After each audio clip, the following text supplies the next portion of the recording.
Voilà, je vais en 2 fois parler d'un sujet que je n'ai pas encore abordé, qui est un sujet très important des Écritures, et béni le Seigneur qui me permette d'y venir.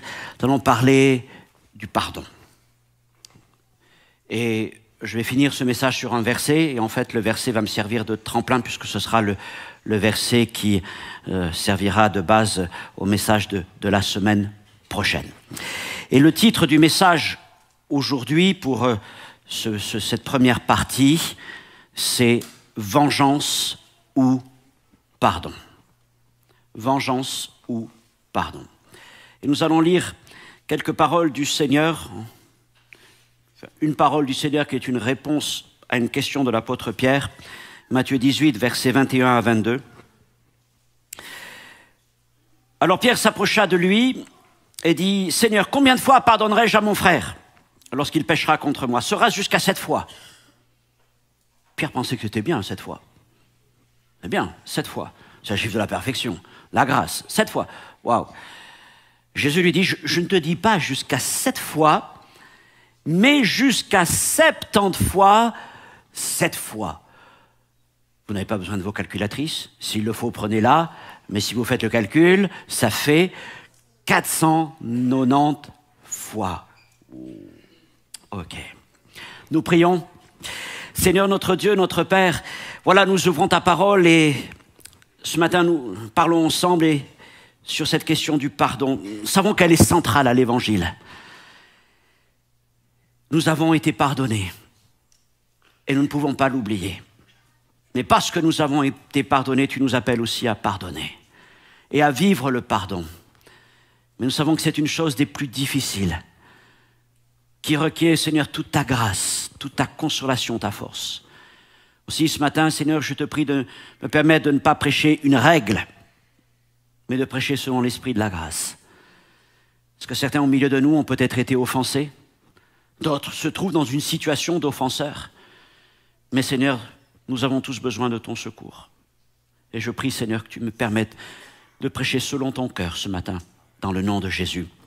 Amen. Voilà l'offense.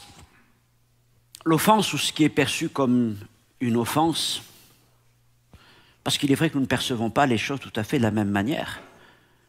Ce qui peut paraître parfois anodin pour l'un peut devenir pour un autre une offense.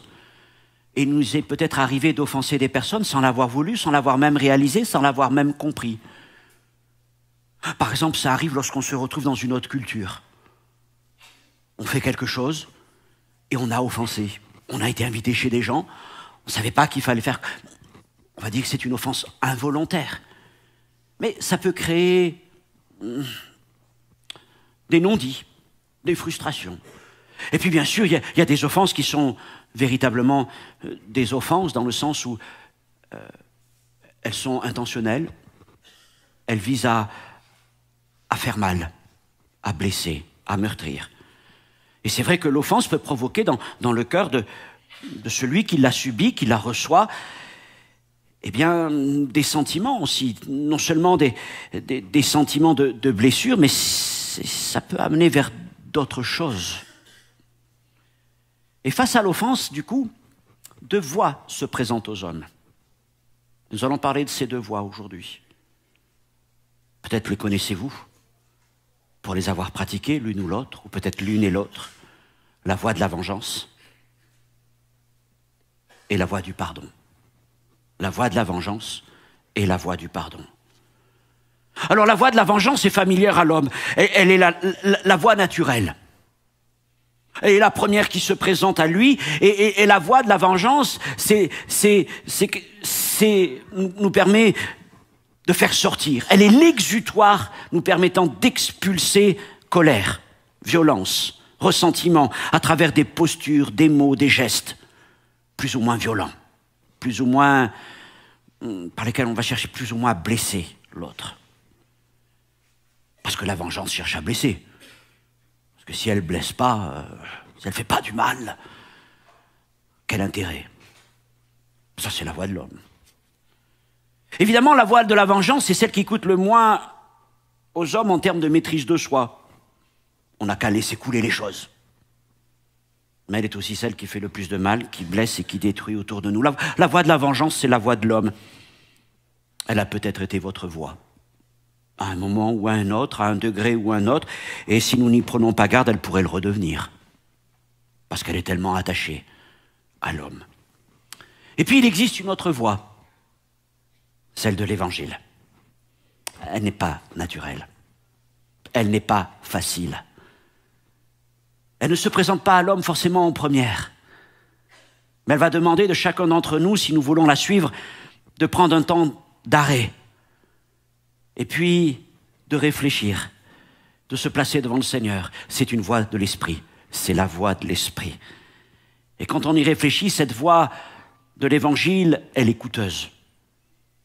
Non seulement nous avons été offensés, mais pour entrer dans cette voie de l'Évangile, ne voilà-t-il pas que nous allons devoir quelque part payer quelque chose, donner encore quelque chose? On va en reparler tout à l'heure. Mais je voudrais vous dire que cette voie de l'Évangile va devenir très rapidement profitable dans nos cœurs et autour de nous. Et cette voie de l'Évangile, évidemment, c'est la voie du pardon. Et c'est la voie de Jésus. Alors qu'à travers ce message, Dieu puisse nous interpeller sur les dangers, les conséquences aussi du refus du pardon ou de la vengeance, et surtout qu'il contribue à changer nos cœurs, à changer nos voies, avant qu'il ne soit trop tard et que nous ayons commis trop de dommages. Mais avant de vous parler de la voie de l'Évangile, de la voie du pardon, de la voie de Jésus, je vais vous parler d'une autre voie. Je vous l'ai dit, la voie de la vengeance. Et cette voie de la vengeance, elle a un nom. C'est la voie de Lémec. Qui est Lémec? Lémec est de la lignée de Caïn.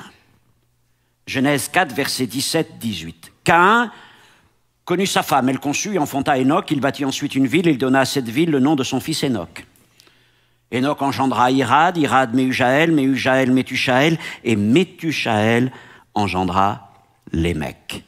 Lémec est de la lignée de Caïn. Et tout ce qu'il est, tout son comportement, tout son caractère nous ramène à Caïn. Alors si vous connaissez Caïn, vous savez qu'incapable de surmonter colère, frustration, il s'en alla trouver son frère dans les champs et incapable de lui parler, il se jeta sur lui, le frappa, le tua. Et Caïn fut le premier meurtrier.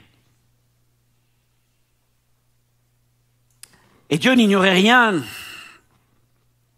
du cri du sang d'Abel qui montait jusqu'à lui, et il n'ignorait rien de tout ce que Caïn avait connu. Mais Dieu n'a pas puni Caïn en fonction du geste de Caïn. Il ne l'a pas puni à la mesure de ce qu'il a accompli. Mais quand Dieu est allé voir Caïn, il lui a dit qu'il serait errant et vagabond sur la terre. Genèse 4, verset 12. Pour leur péché, Adam et Ève avaient été chassés du jardin. Pour son péché et son meurtre, Caïn a été chassé encore plus loin pour devenir errant et vagabond. Mais devant ce que Dieu venait de lui dire, même s'il lui laissait la vie sauve, Caïn implora encore sa miséricorde et lui demanda une protection, quelque chose qui le garderait. Alors Dieu lui accorda un signe de protection. Genèse 4, 15, l'Éternel lui dit, si quelqu'un tuait Caïn, Caïn serait vengé 7 fois.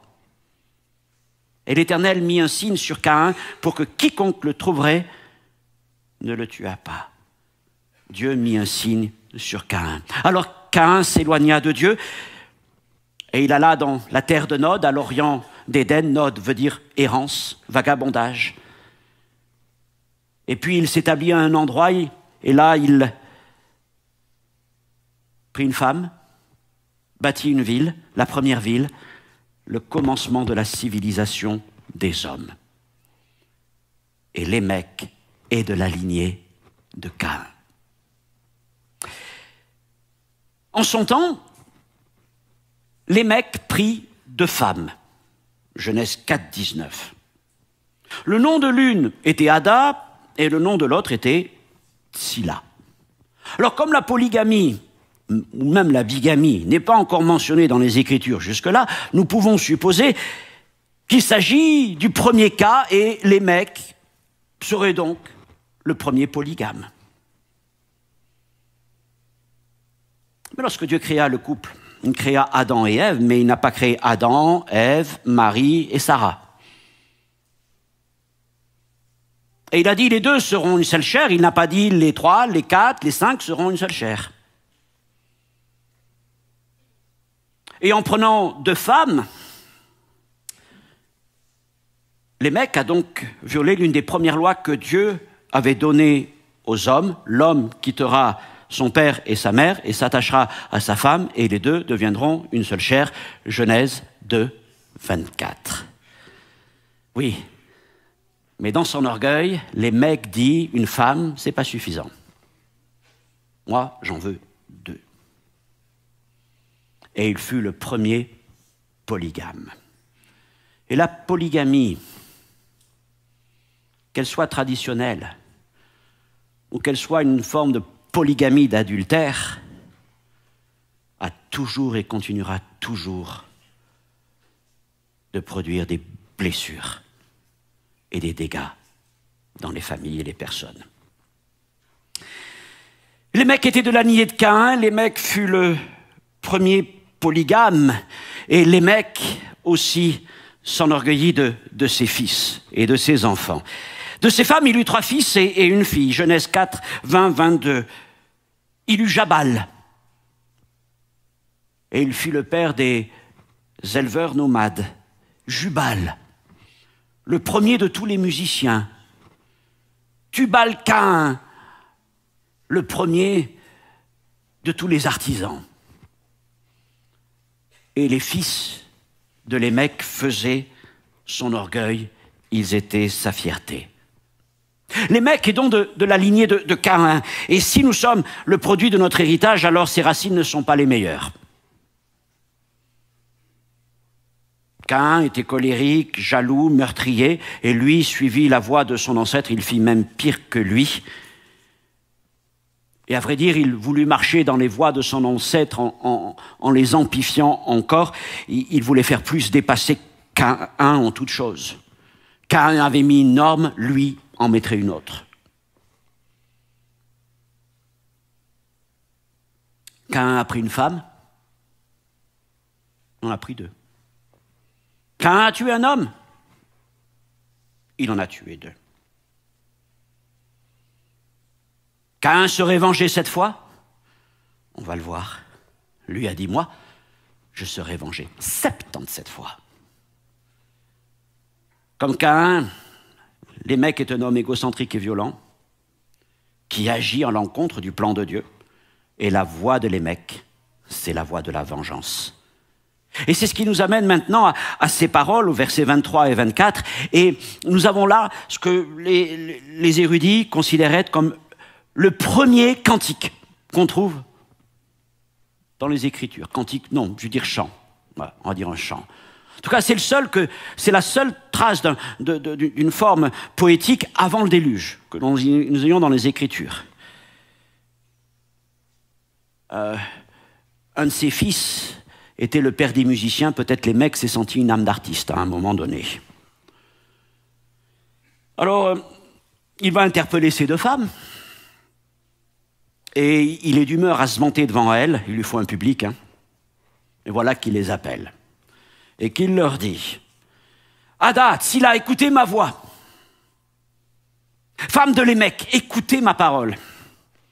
J'ai tué un homme pour ma blessure et un jeune homme pour ma meurtrissure.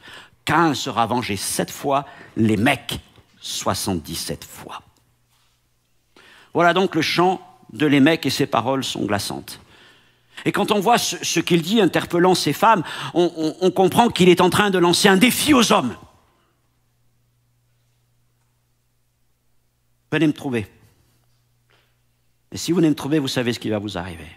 Et en plus, il ose revendiquer une certaine légalité parce qu'il justifie les meurtres qu'il commet. On va le voir. C'est la première chose. Et puis, dans la dernière partie de ce chant, là, c'est carrément plein d'arrogance qu'il lance un défi à Dieu. Parce que si Dieu avait mis un signe de protection sur Caïn, lui, il est en train de dire « Mais moi, je n'ai pas besoin de ton signe. Moi, j'ai un signe. Il ne vient pas de Dieu, mais il vient de moi. Et toi, tu étais prêt à venger Caïn 7 fois. Moi, je serais vengé 77 fois. Ma protection serait supérieure à celle de Caïn. Caïn comptait sur le signe de Dieu. Et nous allons le voir maintenant. Lui, les mecs comptaient sur sa force et sur son droit. Alors, si c'est son fils qui l'a inspiré à faire ses premiers vers, c'est peut-être son autre fils, le dernier, Tubal-Caïn, qui va l'amener à réaliser quelque chose de particulier. C'est que la Genèse vient de mentionner que ce troisième fils, Tubal-Caïn, donc, est celui qui a appris à travailler les métaux, à fondre les alliages. Et il n'est pas bien compliqué de faire le lien entre l'arrogance de Lémec et le métal. Le droit de Lémec, la puissance de Lémec, c'est l'épée. C'est l'épée. Et Lémec a compris qu'il, là, dans ses mains, ce que son fils vient de lui mettre, peut-être, il détient une force nouvelle. Une nouvelle défense dans sa main qui le met au-dessus de tous ceux qui l'entourent. Et pour lui, ce qu'il a dans sa main, ce métal, est bien plus sûr, bien plus protecteur que la marque que Dieu avait pu mettre sur Caïn. Oui, le métal serait son vengeur et son protecteur. Alors, armé de son épée, de cette force, les mecs n'hésitent pas à répandre le sang. Et aucun frein moral ne saurait l'arrêter. Il commence par tuer un homme pour se venger d'une blessure, ce qui est un acte cruel. Et il ne s'arrête pas là. Pour une simple meurtrissure, il va tuer un jeune homme. Et certains disent un enfant. Un enfant. Et il ajoute la lâcheté à la cruauté. Il n'y a qu'un homme complètement immoral qui puisse se vanter de pareils exploits devant ses épouses. Autrement dit, Lémec assure sa propre protection en prenant une vie en réponse à la moindre égratignure. Mais compte de tout ça, c'est que Lémec tient à se justifier. Et il fait référence à la justice. Il veut légitimer sa violence. Parce que selon lui, il n'a pas versé de sang innocent. Il s'est rendu justice. Même mieux, il a rendu justice. Il a rendu justice. Et il en appelle déjà une sorte de loi du talion que l'on trouve dans le livre de l'Exode. Mais la loi du talion dit ceci au chapitre 21, œil pour œil, dent pour dent, main pour main, pied pour pied, blessure pour blessure, meurtrissure pour meurtrissure. Mais que dit Lémec? Lui, il dit mort pour une blessure, mort pour une meurtrissure. Oh mes frères et sœurs, la loi du talion est souvent interprétée comme signifiant si quelqu'un te fait quelque chose, tu as le droit de te venger de lui. Bon, pour nous, dans notre temps, ça semble déjà très brutal. Mais dans cette époque-là, sa véritable signification n'était pas d'autoriser les gens à se faire justice comme ils le voulaient. Au contraire, il s'agissait de restreindre la vengeance personnelle. Parce que les gens vivaient comme les mecs. L'esprit de Lémec était au milieu d'eux et les gens de ce temps s'autorisaient à se venger comme bon leur semblait. Si on vous donnait un coup de poing au visage, vous pouviez brûler la maison de la personne. Si quelqu'un vous volait quelque chose, bon, vous pouviez assassiner toute sa famille. Si quelqu'un vous blessait, vous le tuez et en plus vous racontiez une chanson dessus. Et dans ces temps anciens, la loi du talion agissait comme un frein sur des actes de vengeance disproportionnés. Tu m'as fait ça, je te rends 77 fois ça. Il faut les enterrer. En tout cas, la vengeance ou la justice, c'est pas le problème de Lémec. Car sa motivation n'a rien à voir avec la justice. Il habille ses actes de justice. Il veut se justifier d'une sorte de justice. Mais la justice, c'est pas son problème. Son seul désir, c'est de se venger comme pour purger sa colère. Purger sa colère dans la vengeance. Une colère qu'il ne veut pas contenir, qu'il n'arrive pas à contenir, il ne cherche même pas à le faire.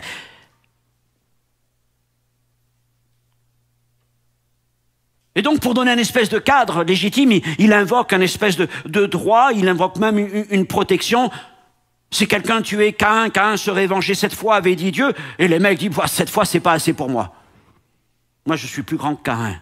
Caïn a tué un homme, j'en ai tué 2. Caïn a pris une femme, j'en ai pris 2. Caïn a un fils, moi j'en ai eu 3, plus une fille. Et il va dire, les normes de Dieu ne sont pas assez bonnes pour moi.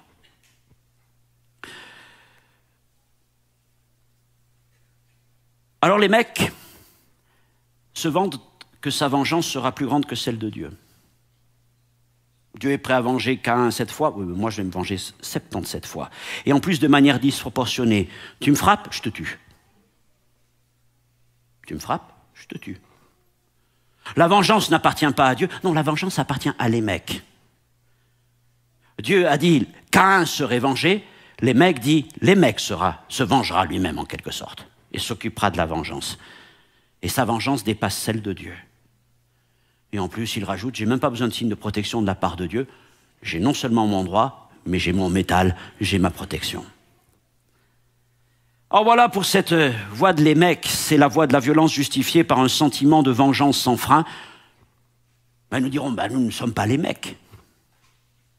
Dieu merci, je l'espère pour vous. Et nous ne réagissons pas de manière disproportionnée. Nous ne vivons pas de colère, de vengeance. Nous n'avons tué personne, etc., etc. Et puis nous vivons dans un temps où, bien, l'évangile pour nous, particulièrement chrétiens, mais nous vivons aussi dans des sociétés occidentales, pétries de culture judéo-chrétienne, où les lois nous ont appris qu'on ne peut pas exercer sa propre justice. C'est pas possible. La justice est remise aux autorités. Seul l'État a le droit de prendre des décisions de privation de liberté, autrefois de mort, mais maintenant c'est aboli, mais en tout cas de privation de liberté, d'amende ou autre ça. Mais on ne peut pas priver quelqu'un de sa liberté pour une offense, on ne peut pas infliger une amende ou une meurtrissure à quelqu'un. Il n'y a que l'État qui a ce droit, n'est-ce pas? Ça, c'est la réponse du citoyen. Et puis nous, en tant que chrétiens, notre réponse doit être encore plus élevée que la réponse du citoyen. Et l'Évangile nous a appris à dominer nos colères, nos sentiments de violence brute, nos désirs de vengeance. Et nous dirons, mais nous ne sommes pas les mecs. Mais j'ai envie de dire, et quand nous répandons des rumeurs, ne sommes-nous pas les mecs? Et quand nous blessons avec la parole, ne sommes-nous pas les mecs? Et quand il y a de la violence dans nos maisons, ne sommes-nous pas les mecs?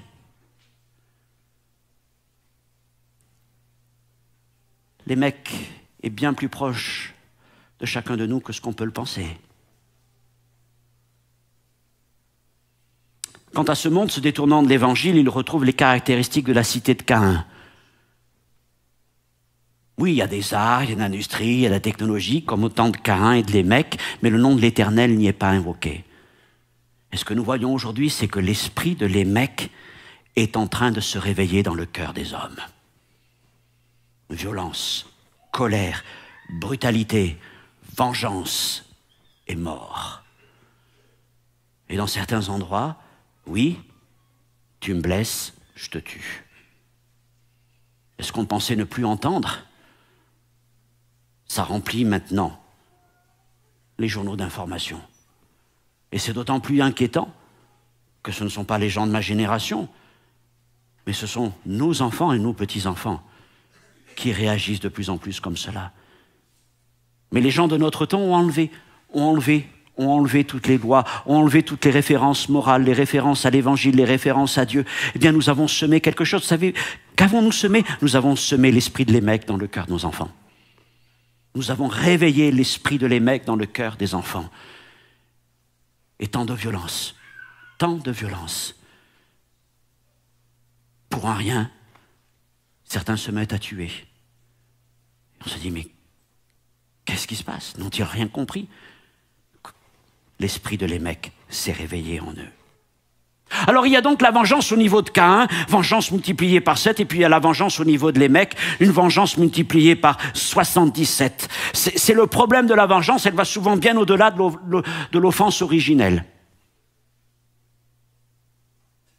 Il faut que je te rende plus que ce que tu m'as fait, sinon c'est pas de la vengeance. Il faut que je te blesse encore plus.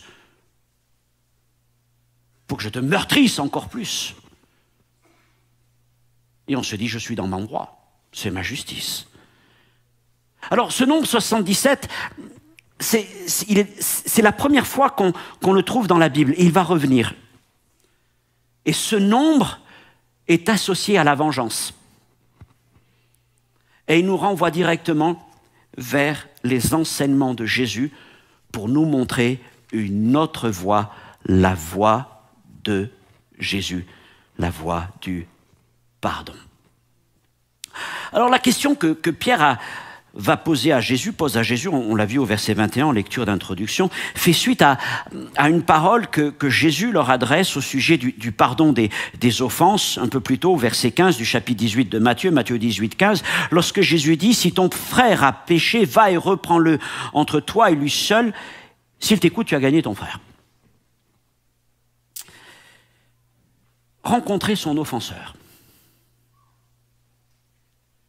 Et quand je vois ça, il y a quelque part déjà, si tout à l'heure, on va le voir, il y a un renvoi à Lémec, là il y a une espèce de renvoi à Caïn et Abel.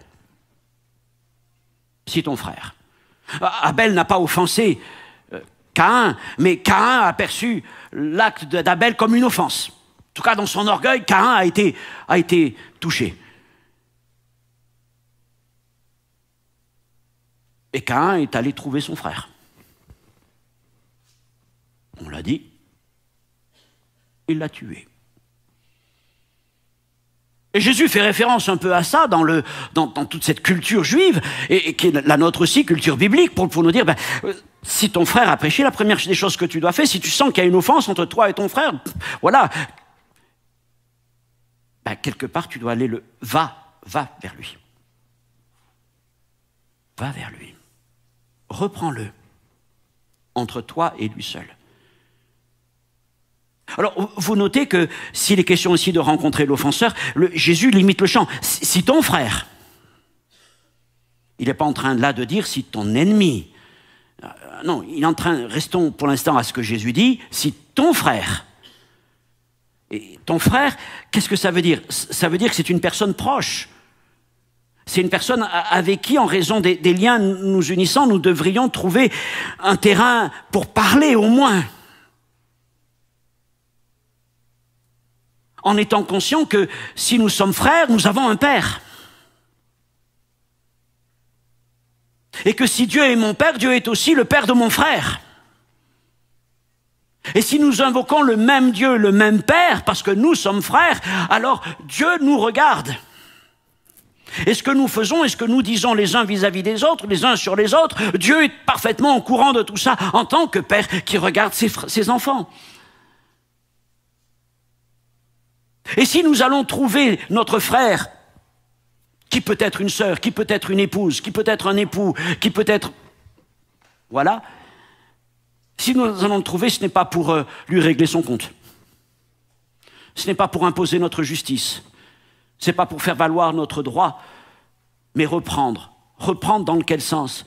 De reconsidérer les choses et de réconsidérer à la lumière de Dieu, à la lumière de la vérité de l'Évangile. Et de ne pas faire comme Caïn, évidemment, qui s'est laissé emporter par sa colère et par son désir de vengeance. Alors rencontrer son offenseur, même si c'est un frère, c'est pas une chose facile. C'est pas une chose facile.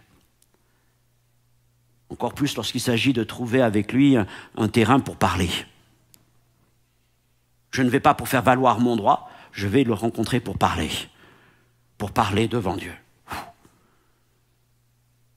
C'est pas la voie la plus facile, mais c'est la voie de Jésus. Et c'est la voie que nous devons prendre en vue d'une guérison de l'offense, en vue d'une guérison des offensés et de l'offenseur. Mais aller rencontrer notre frère, c'est nous rappeler donc que nous avons le même Père. Et c'est d'abord avant tout nous placer devant notre Père. Je ne veux pas aller rencontrer mon frère sans avoir parlé à mon Père. Nous rappeler aussi que Dieu avait parlé à Caïn avant qu'il aille rencontrer Abel. Et lorsque nous devons rencontrer notre frère, celui qui nous a offensés ou que nous aurions pu offenser, enfin voilà, d'abord nous nous plaçons devant notre Père. Et le Père a des choses à nous dire. Parce qu'il ne s'agit pas de nous laisser emporter par nos douleurs, mais pour aller rencontrer notre frère, il va falloir, devant le Seigneur, avec lui, dépasser nos souffrances. Je ne me laisserai pas emporter, guidé par mes souffrances, par mes sentiments exacerbés de colère ou de vengeance. Je vais aller lui parler. On va voir les choses. Maintenant, ça ne veut pas dire qu'il faut faire abstraction de toute justice. Jésus le dit dans les versets qui suivent, si ton frère ne veut pas t'écouter, tu vas prendre une ou deux personnes, et puis vous allez en parler ensemble. Puis s'il ne veut écouter personne, tu vas aller devant l'église. Autrement dit, tu vas aller devant la communauté, tu vas aller devant la famille. Dire que le Seigneur n'est pas en train de nous dire, si ton frère ne veut pas, tant pis, tu laisses tomber, c'est fini. Non, il est en train de nous dire, si tu as été offensé, tu as le droit à une justice. Mais cette justice doit commencer dans l'église, dans la communauté. Elle doit commencer par cet effort de parler ensemble. Avant qu'une décision soit manifestée, il faut qu'il y ait cet effort de parler ensemble. C'est la voie du Seigneur, c'est la voie de l'Évangile. Ce n'est pas une voie facile. Mais c'est celle que nous propose le Seigneur, que nous montre le Seigneur. Alors je l'ai dit, une telle rencontre ne s'improvise pas. On doit d'abord se placer devant le Seigneur, dans la présence de Jésus, dans la présence de celui qui a dit « Père, pardonne-leur. Père, pardonne-leur. » Alors Pierre entend tout ça et il est interpellé. C'est pour ça que ensuite il va s'approcher de Jésus avec cette question au verset 21. Combien de fois pardonnerai-je à mon frère lorsqu'il péchera contre moi? Sera jusqu'à 7 fois. 7 fois. C'est bien, Seigneur, hein? On pourrait dire, Pierre, ce coup-ci, il a voulu mettre à la hauteur. Parce que d'habitude, Pierre, il se ratait un petit peu. Plusieurs fois, il a entendu des choses qu'il aurait... Bon, le Seigneur lui a remis les points sur l'île, mais il a dit, 7 fois, c'est quand même bien.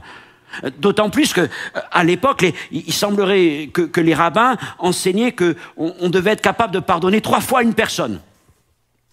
C'était la norme chez les Juifs. Déjà, 3 fois, c'est bien.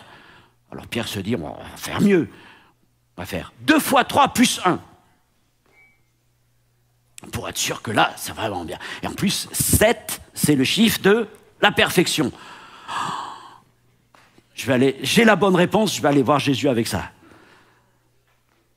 Et peut-être on est comme ça, Seigneur, regarde combien de fois j'ai pardonné. Tu vois, j'ai fait mieux que mes frères. Seigneur, je suis prêt à pardonner ça. Je suis prêt à pardonner. Mais j'ai compris, pas simplement 1 fois, 2 fois, pas 3 fois. Je suis prêt à pardonner, même 7 fois s'il le faut. Seigneur, tu te rends compte, 7 fois. Il va venir m'offenser 7 fois et 7 fois je serai prêt à lui pardonner. Après, tu comprends qu'il y a une limite quand même. Hein, parce qu'après, ça veut dire vraiment qu'il ne comprend pas. Et c'est alors que Jésus lui adresse une réponse à la Jésus. Alors, suivant les versions, parce que ça dépend des textes anciens, suivant si on se réfère à tel ou tel texte, on peut avoir soit 77 fois, soit 70 fois 7 fois. Dans le texte ancien, il y a... Mais je trouve que les deux sont intéressantes. Parce que si c'est 77 fois, c'est comme un renvoi à Lémec.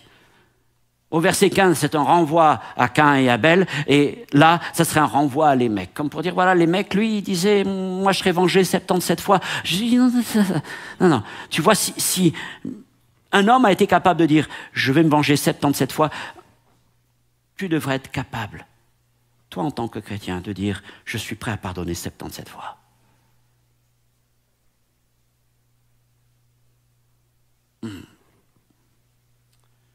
Et puis il y a l'autre version. Alors l'autre version, elle est encore plus...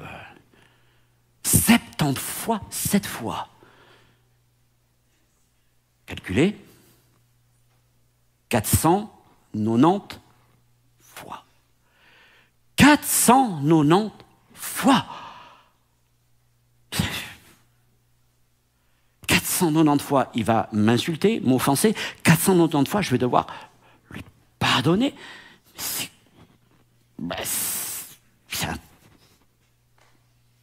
impossible. Mais oui, justement, c'est impossible. C'est impossible. Qui pourrait pardonner 490 fois? Déjà, pour nous, 7 fois, c'est pas mal. 77 fois. Mais alors, 490. Mais c'est tout ça, l'évangile. C'est de nous dire qu'en fait, si c'était possible à l'homme, ce ne serait pas l'évangile. Jésus dit, il faut que votre justice dépasse celle des pharisiens. Et le Seigneur sait très bien que 490 fois, on ne peut pas. On ne peut pas. Il aurait pu dire l'infini, ça aurait été la même chose. Qu'est-ce qu'il veut nous dire? Ce n'est pas une question de quantité. C'est une question d'être dans l'esprit de Christ. D'être dans l'esprit de Christ. Je suis prêt à pardonner. Tout comme je vis avec, par exemple, un cœur repentant à chaque instant. Je dois apprendre à vivre dans l'esprit du pardon à chaque instant. C'est la surabondance de l'esprit de la grâce. La surabondance de l'esprit de la grâce.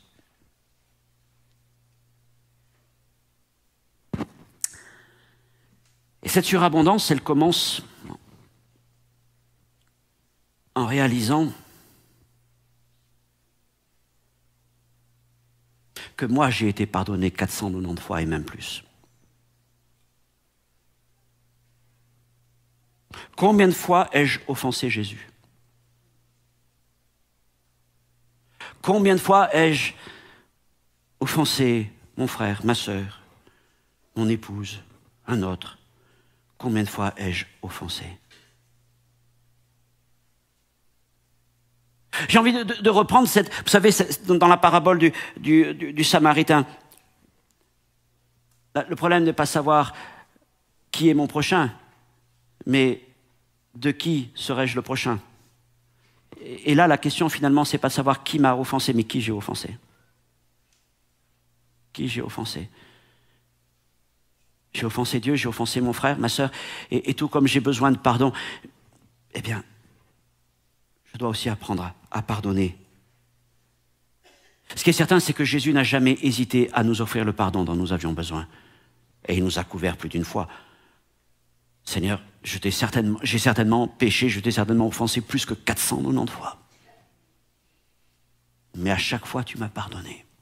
Mais je veux me rappeler que chaque pardon est imprégné de ton sang. Parce que c'est dans ton sang que se trouve le pardon. Sans effusion de sang, il n'y a pas de pardon. Et l'effusion du sang à la croix est l'antidote la plus extraordinaire à l'offense.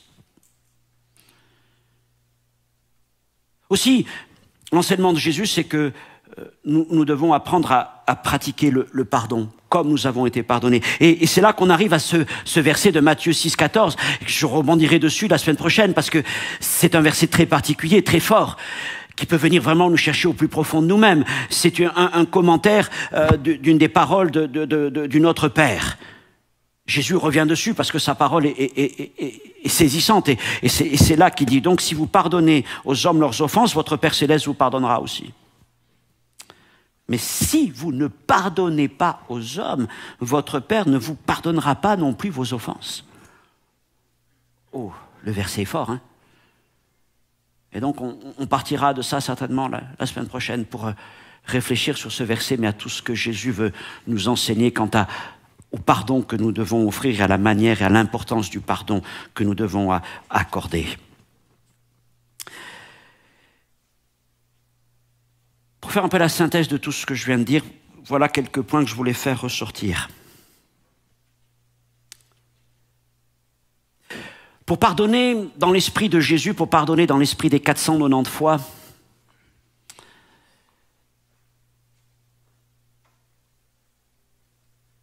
ça nécessite de passer par la croix. Ça nécessite de passer par la croix. C'est à la croix que Jésus a dit « Père, pardonne-leur ». Étienne dira un peu la même chose lorsque les pierres tomberont sur lui. Pardonne-leur.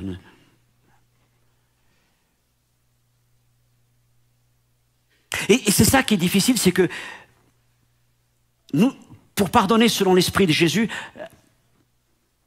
non seulement nous avons été offensés, mais en plus, il se trouve que nous allons devoir passer par la croix.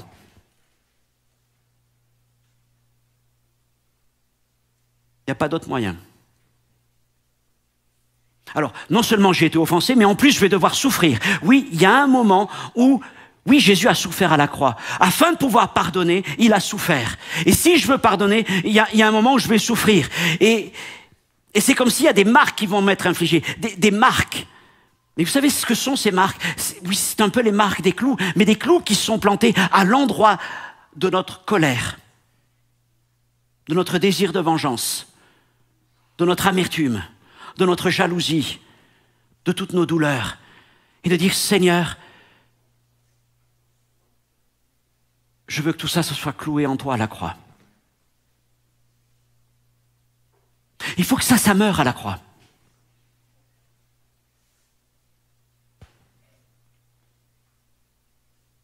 Pour pouvoir pardonner dans l'esprit de Jésus, il faut d'abord que je meure en Jésus.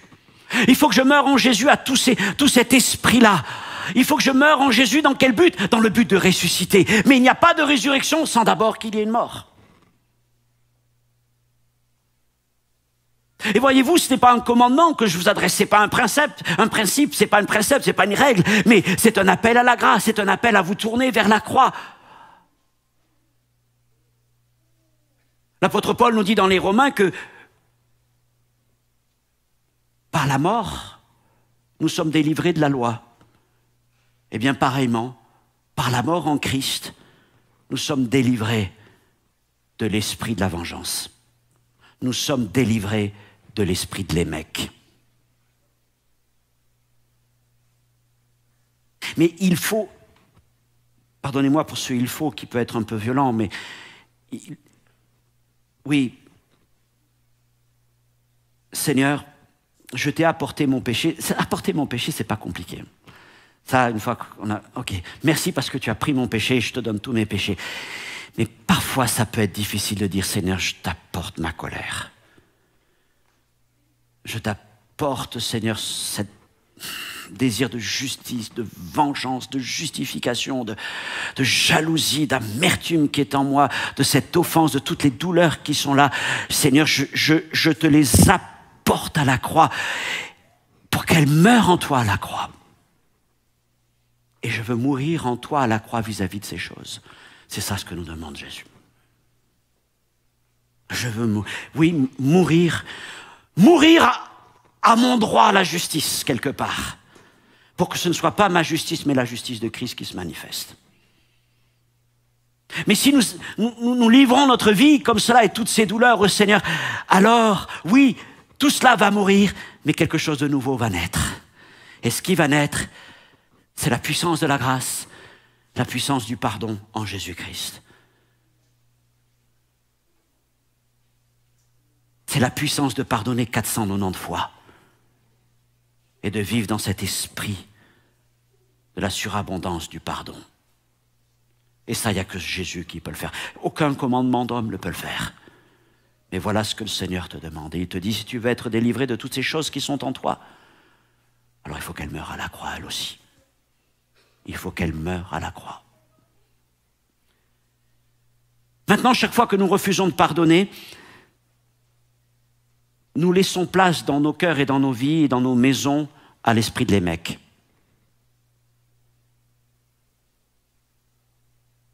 Esprit de colère, de violence, de vengeance, de destruction.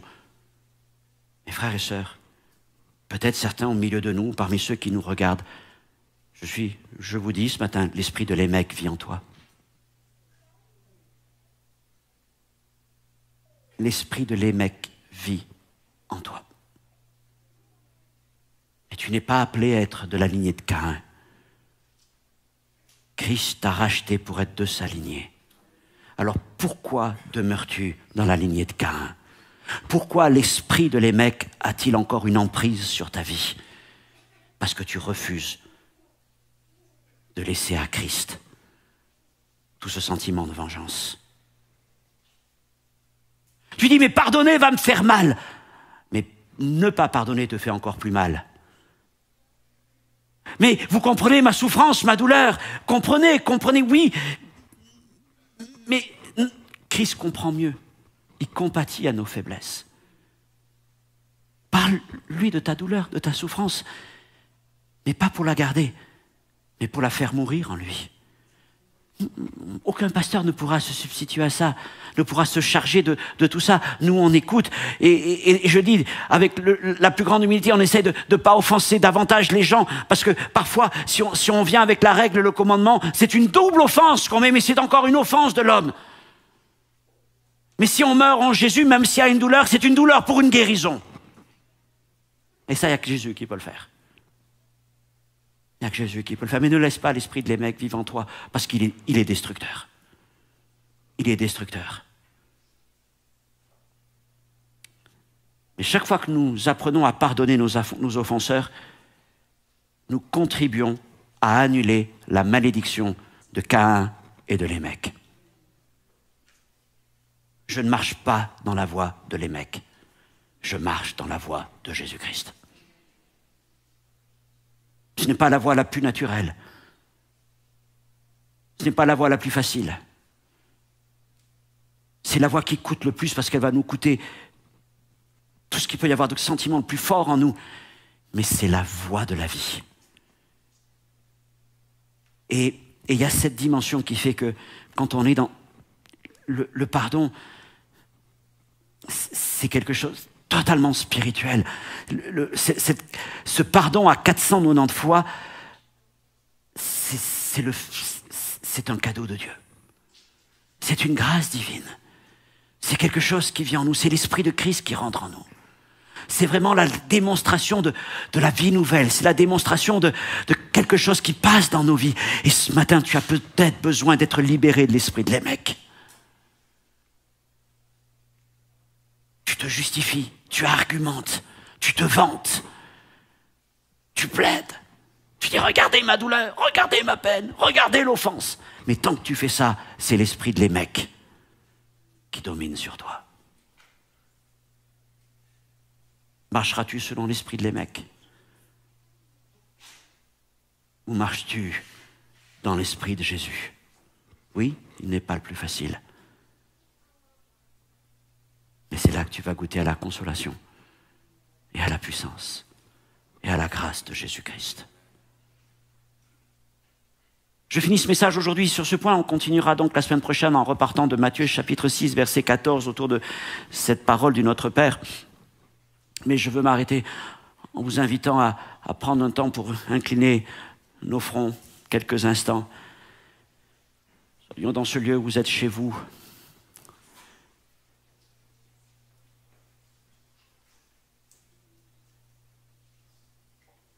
Mon frère, ma sœur, mon ami, même si ce n'est qu'une racine, est-ce que l'esprit de Lémec est encore en toi? Est-ce que Lémec a encore une emprise sur ta vie? Est-ce qu'il te dit, oui, mais tu as raison, la vengeance t'appartient, le droit est de ton côté, tu as été offensé?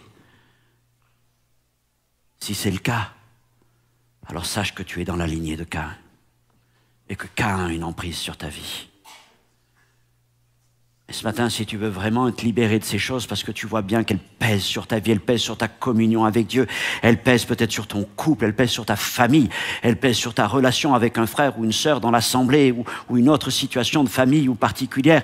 Et si tu comprends, si tu réalises que c'est l'esprit de Lémec qui te domine, qui est là, qui te tient, alors ce matin, il est temps que tu meurs à Lémec.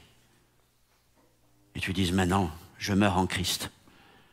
Je meurs en Christ par rapport à tout sentiment de colère. Je veux mourir à tout ça. Seigneur, prends ma colère à la croix. Prends mon sentiment d'offense, mon sentiment de vengeance, de désir de justice, etc. Prends tout ça, Seigneur. Tout ça, il faut que ça meure. Il n'y a pas d'autre chose. Il faut de solution, il faut que ça meure. Et si dans ce que j'ai dit, il y a quelque chose qui parle à ton cœur, parce que Dieu t'aime. Alors je voudrais tout simplement t'inviter à lever ta main. Comme pour commencer, Seigneur, ce matin, je voudrais marquer un premier pas pour dire, il faut que ça s'arrête dans ma vie. Il faut que l'esprit de Lémec recule et qu'il disparaisse de ma vie. Je vois plusieurs mains qui se lèvent. Et d'autres qui continuent. C'est un combat terrible parce que l'esprit de Lémec est très puissant. C'est un esprit très puissant qui agit depuis tellement longtemps au milieu des hommes.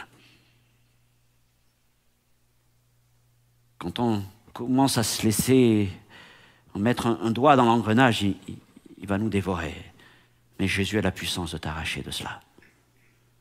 Y a-t-il encore des mains qui veulent se lever et de marquer un jour? Aujourd'hui, je veux marquer quelque chose devant toi, Seigneur. Ma colère doit mourir.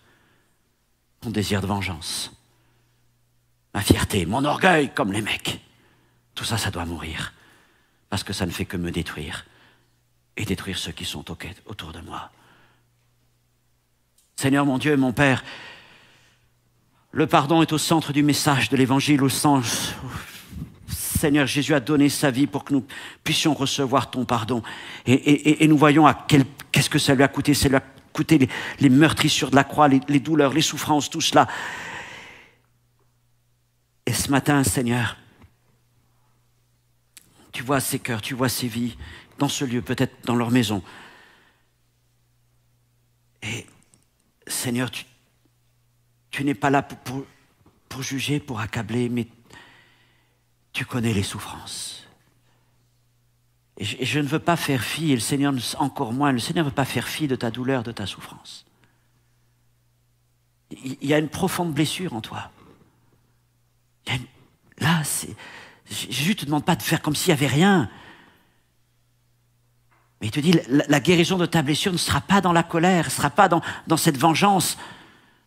N'écoute pas les mecs. Alors oui, la voix du Seigneur pour la guérison, c'est que tu meurs en lui. À tout cela. Mais ce matin, le Seigneur parle à ton cœur. Tu dois prendre position devant lui en disant, Seigneur, à partir de ce jour, les mecs reculent. Les mecs reculent. Et toi, tu prends de plus en plus de place. Et Seigneur, crucifie ma colère. Crucifie ma vengeance. Crucifie même mon droit. Je veux mourir à tout cela, afin de renaître dans ton pardon. Seigneur, visite ses frères, ses sœurs, ses amis. Il y a peut-être des choses difficiles qui se passent dans les cœurs, mais tu connais chaque situation. Et ce qui est merveilleux, c'est que tu es un Dieu précautionneux. Tu fais attention. Tu fais attention à nos vies. Recevez l'amour et la consolation du Seigneur. Et Dieu te donnera la force de pardonner et de vivre dans l'esprit du pardon. Amen.